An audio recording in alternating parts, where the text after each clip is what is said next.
Bueno, entonces aquí vamos a comenzar a hacer una serie de videos, especialmente explicando cómo es el uso de tablas prácticamente desde cero, ¿sí? Entonces, en este caso, dice que hay un recipiente rígido.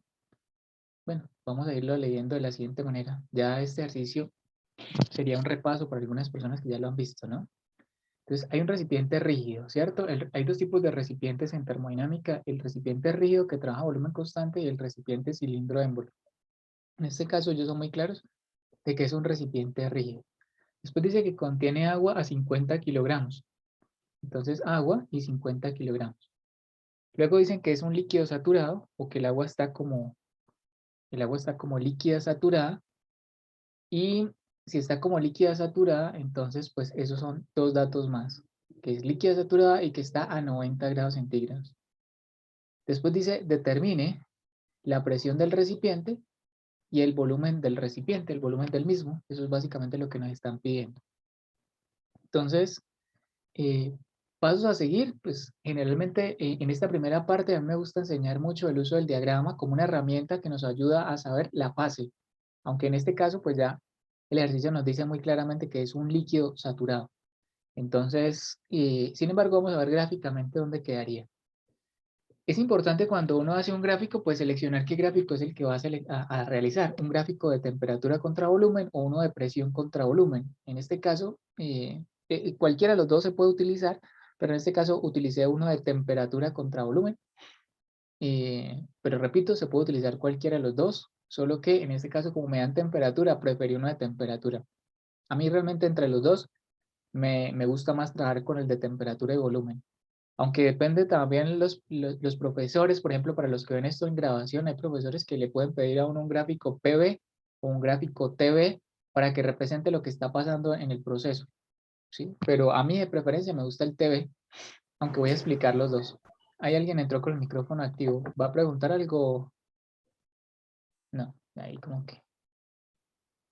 Entonces, lo siguiente que hago es revisar en la tabla, pues, cuál es el valor más grande y cuál es el valor más pequeño de la temperatura para el agua. Entonces, vámonos rápidamente a las tablas del libro. Aquí en los apéndices, la página 914, comienza del libro de la séptima edición, pues encontramos en los anexos las tablas. Él nos dice que el valor más pequeño del agua, en la temperatura más pequeña del domo termodinámico que está registrada en la gráfica, es de 0.01. Y la más grande, me tengo que ir a la otra hoja, y es el último valor, 0.01 la más pequeña y la más grande 373,95. Entonces, pues ahí está, 0.01 grados centígrados y 373,95. Ahora, ¿por qué es importante esto? Para saber dónde pongo yo los 90 que me dieron. En este caso, 90 está entre 0 y 373. A ver si yo puedo por aquí mirar. Sí.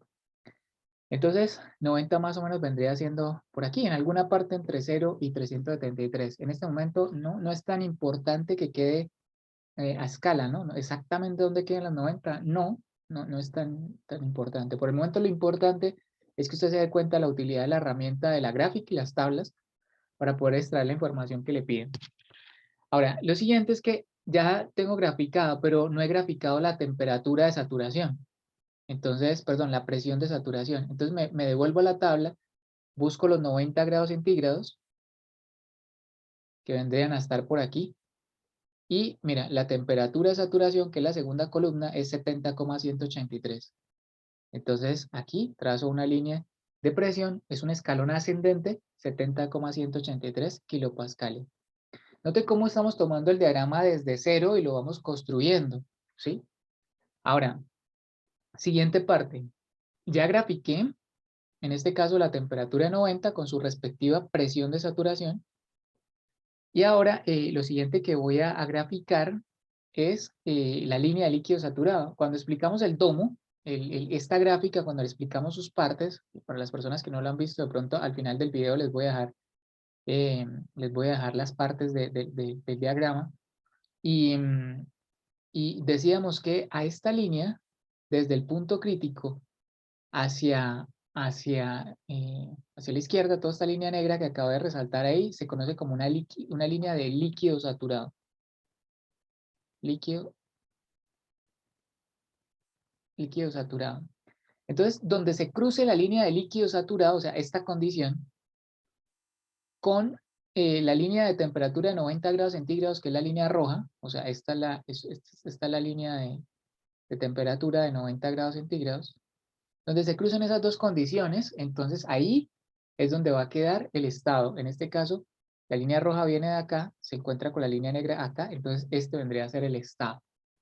Gráficamente, entonces, este es el estado que estamos identificando, y de ahí pues nos arroja las diferentes propiedades del líquido saturado. Para el líquido saturado se utiliza todo lo de F de la tabla, el BF, el UF, el HF, el SF. En este caso necesitamos el volumen, ya miraremos por qué, pero necesitamos el volumen. El volumen de ese punto es el volumen de F, es lo que estoy diciendo ahí. ¿Cuánto? Pues si nos venimos a la tabla, para 90 grados centígrados, aquí dice que el volumen F está tabulado en la tercera columna, el de F. Entonces el volumen de ahí es este, 0.001036. 0.001036. Y las unidades están ahí también escritos en la tabla. Bueno, en la parte de arriba dice metros cúbicos sobre kilogramos. Se le llama volumen específico de líquido saturado. A lo de G se le llama vapor saturado, y a la F líquido saturado. Y digamos que ese es como lo que tenemos ahí. Ahora, con eso en mente ya identificamos que dónde está gráficamente, o sea, gráficamente dónde quedó nuestro estado. Ahora pues procedemos a responder las preguntas. La primera pregunta es por la presión. Y para responder esa pregunta, pues entonces tenemos que pues mirar el gráfico y determinar cuál es la presión, o sea, la línea verde. Mire que esta es una línea, la línea de presión constante, que escribí mal, constante. En este caso la presión de saturación. Toda esa línea verde es una línea de presión constante. Y lo que tenemos que preguntarnos es, en este estado, en este punto, ¿qué presión o qué línea verde pasa por ahí? Generalmente por cualquier estado solo pasa una línea verde, no pasan dos, solo pasa una. En este caso, la presión de saturación. Por eso la presión de este estado es presión de saturación. ¿Cuánto? 70,183. Esta es una de las preguntas que nos hacían. Primera pregunta, ¿cuánto es la presión que pasa por el estado? ¿O cuánto es la presión del recipiente, en otras palabras? Porque mira que el recipiente nos dan la masa, nos dan que es un líquido, nos dan la temperatura, pero no sabemos la presión. Entonces aquí ya tenemos la presión que hay en ese momento en el recipiente. Pregunta número 2, el volumen del recipiente. Entonces, el volumen del recipiente, si recordamos este triangulito del volumen específico es igual a volumen sobre masa.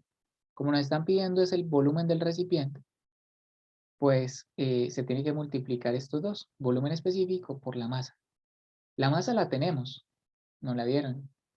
Y el volumen específico también lo hallamos aquí de tablas, era este, es el volumen de nuestro estado, que está acá. Si multiplico esos dos valores, sería el BF por la masa, nos daría aproximadamente 0.0518 metros cúbicos. Y ahí tendríamos el volumen. Entonces, ahora, ¿qué quiero hacer? Si de todas maneras piense por ahí si tiene alguna pregunta. Pero para las personas que quieran continuar viendo esta lista de reproducción, de pronto debajo de la manita le voy a dejar la lista de reproducción completa y por aquí en la parte de la izquierda un video recomendado. ¿Listo? No sé si hasta aquí tengan alguna pregunta.